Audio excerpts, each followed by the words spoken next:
I'm Greg Copeland. It is officially less than a week until your ballots are due, and if you haven't mailed yours yet, because maybe you're worried about its security, this state is better than most. Maybe you're concerned because of the Russian hacking during the 2016 election. Well, since then, the state and counties have taken steps to better protect you. First things first.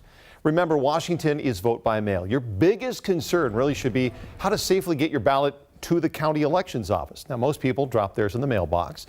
If you want to be extra safe, find a ballot drop box. Once your ballot arrives at the elections office, well, then security is paramount. Here's Pierce County's Deputy Auditor to explain the process.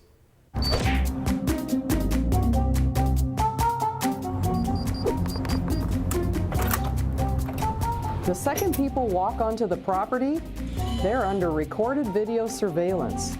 Only staff with badges can enter the building without an escort, and at all times, ballots are handled by teams of 2 workers. The signature on your ballot is checked against the signature on file by highly trained staff before your ballot can advance to the tabulation stage. So in 2016, hackers unsuccessfully targeted online voter registration data in Washington, not the actual vote count. Why? They can't. Secretary of State Kim Wyman recently talked about that on King 5 Mornings. What I can tell you is that our tabulation systems are very secure because they're not connected to the internet.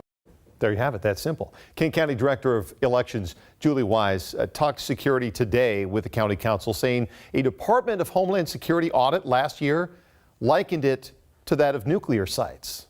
So when you hear and you see some of those national news about election equipment or touch screens or voting where they have memory cards that are being uploaded or they're transmitting results, we do not have those in King County.